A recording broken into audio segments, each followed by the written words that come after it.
اعوذ باللہ من الشیطان الرجیم بسم اللہ الرحمن الرحیم۔ ہمارے تمام سننے والے بہن بھائیوں کو السلام علیکم۔ ایک فرشتہ جا رہا تھا اور ایک فرشتہ آ رہا تھا۔ حدیث قدسی بیان کر رہا ہوں اور حدیث قدسی والے بارے میں تمام سننے والوں کو غالباً عموماً پتہ ہوتا ہے، لیکن اگر نہیں پتہ، جن کو نہیں جانتے، تو حدیث قدسی کہتے کیسے ہیں؟ یہ وہ آیات ہیں یا وہ واقعات ہیں جو قرآن پاک میں اللہ تعالیٰ نے وحی کے ذریعے نبی پاک صلی اللہ علیہ وسلم تک پہلے پہنچائے، اور پھر یہ قرآن کا حصہ نہیں بنے، یہ قرآن کا باقاعدہ حصہ نہیں بنے، ٹھیک ہے، لیکن یہ واقعات یہ اللہ تعالیٰ کی ذات نے جو نبی پاک صلی اللہ علیہ وسلم کو وحی کے ذریعے علم دیا تھا، یہ وہی ہے جو وحی کے ذریعے آیا، اور یہی حدیث قدسی ہے۔ تمام جو علماء کرام یا تمام دوست احباب اگر جو سن رہے ہیں ہماری کسی بھی معاملے میں اگر وہ رہنمائی فرمانا چاہیں تو ہم حاضر ہیں۔ کوشش تو کی جاتی ہے جو ہم اپنا مطالعہ کرتے ہیں اس مطالعے کو کبھی کوئی فرقہ بندی، کیونکہ ہمارا پیغام محبت ہے، ہمارا پیغام پیار ہے، ہمارا پیغام ایک دوسرے کے ساتھ مل کر چلنا ہے، ہمارا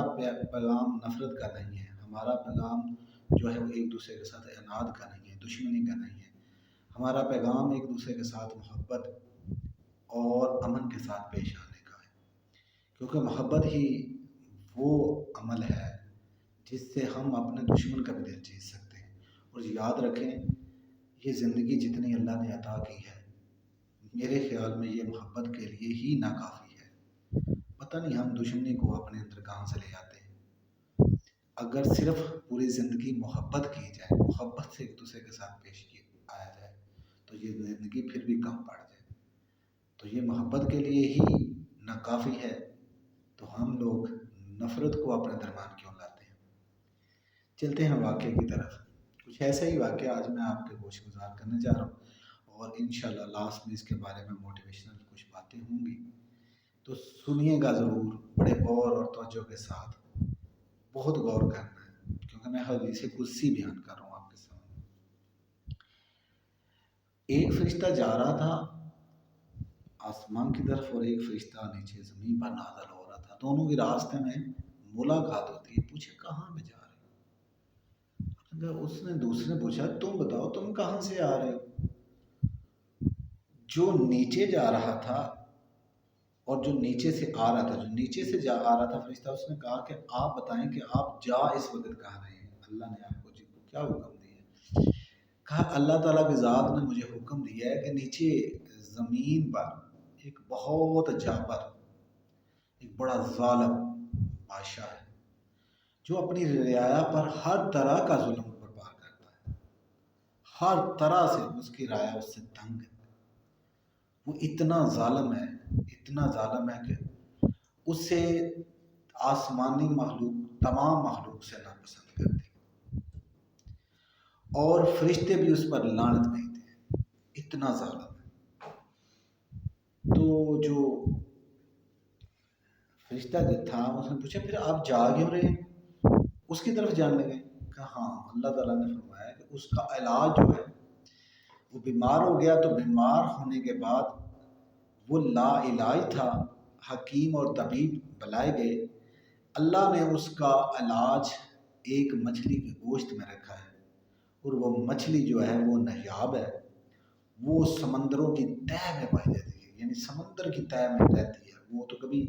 یعنی اوپر آ ہی نہیں سکتی، وہ سمندر کی تہہ میں رہتی ہے۔ اب جو طبیب اس بادشاہ کے علاج کے لیے بلایا ہے، اس نے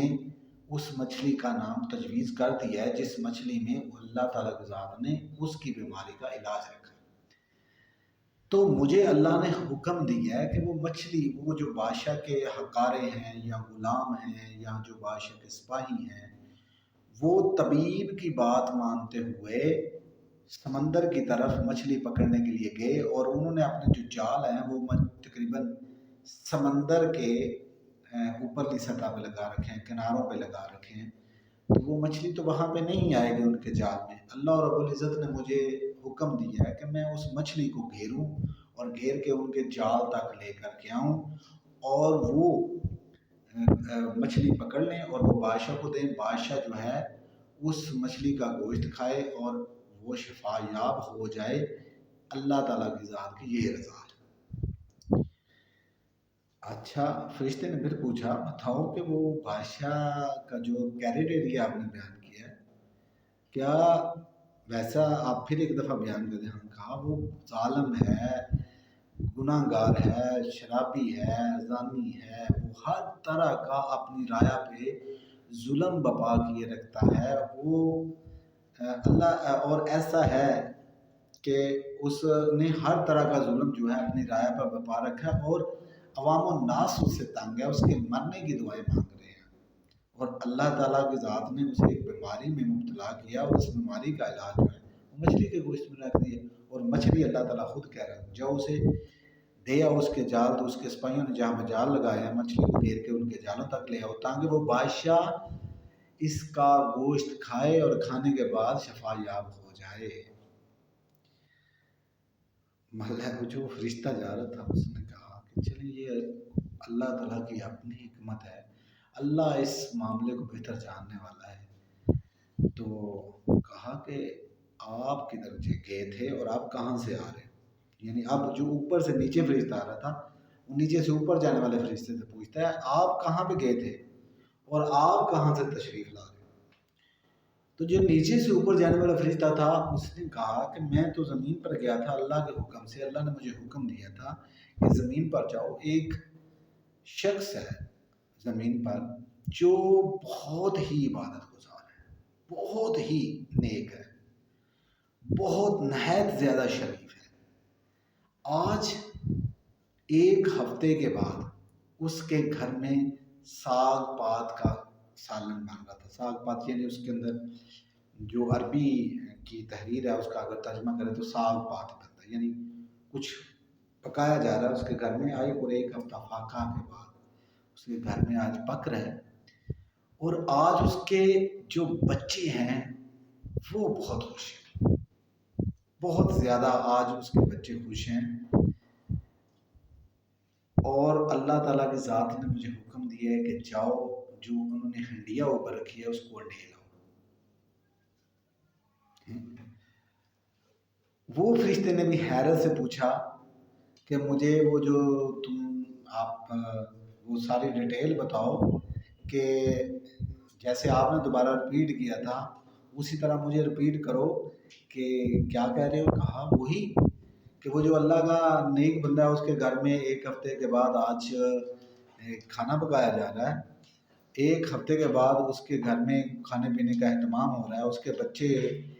خوش ہیں کہ ہمارے گھر میں کھانا پک رہا ہے، اللہ تعالیٰ کی ذات چاہتی ہے کہ اس کھانے کو ڈھیل لاؤ۔ اچھا، کہتے ہیں اس دونوں ملائکہ نے کہا کہ چلو ہم بارگاہ خداوندی میں حاضر ہوں گے، بارگاہ خداوندی میں حاضر ہونے کے بعد اللہ کی اس حکمت کو جاننے کی کوشش کریں گے اور یہ سوال آپ بارگاہ خداوندی میں کریں گے۔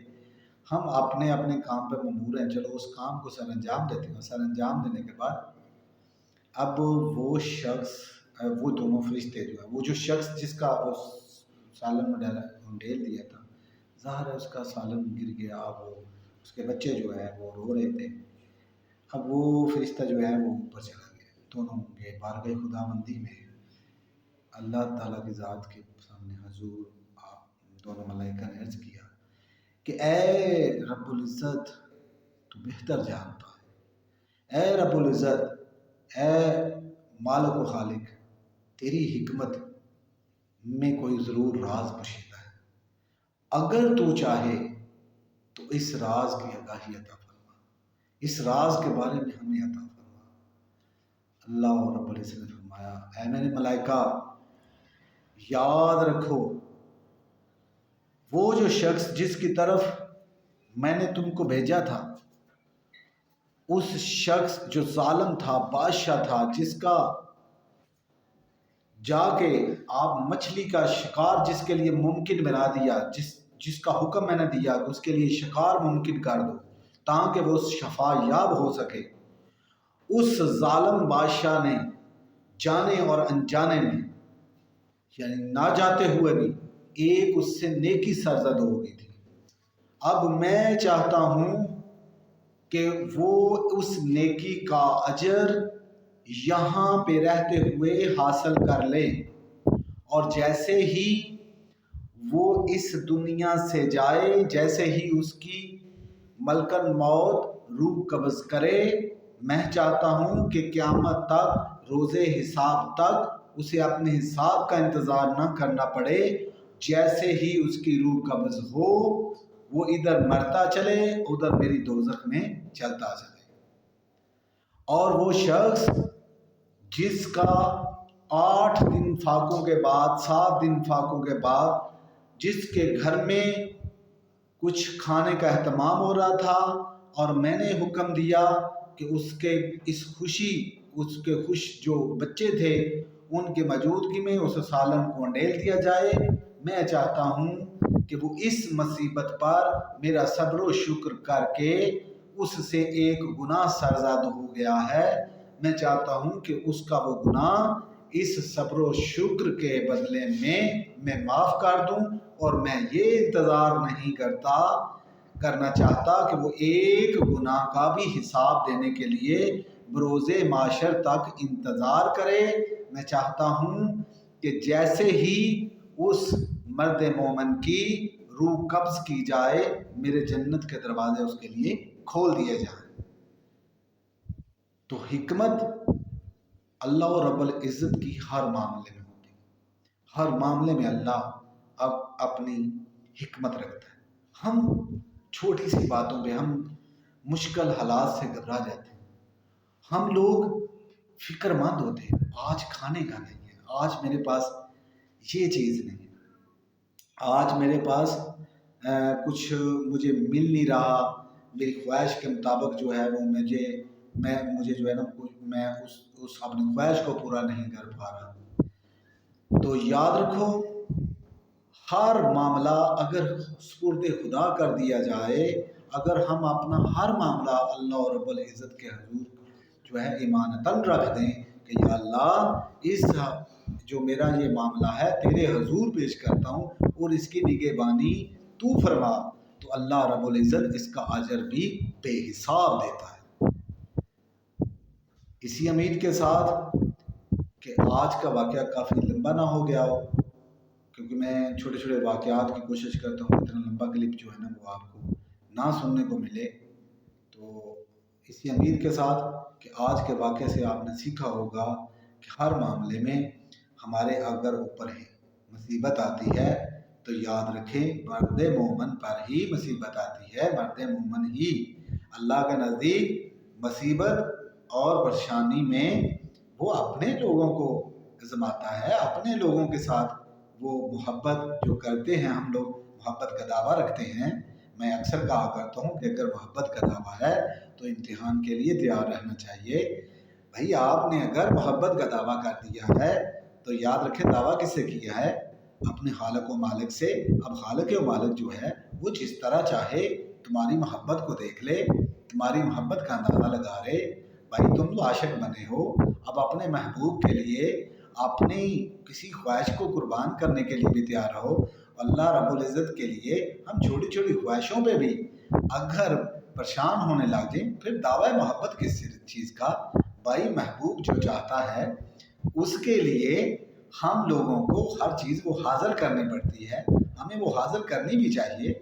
بھائی آپ دیکھیں تو صحیح، محبوب کون ہے؟ وہ خالق و مالک جس کے قبضہ قدرت میں سب کچھ ہے۔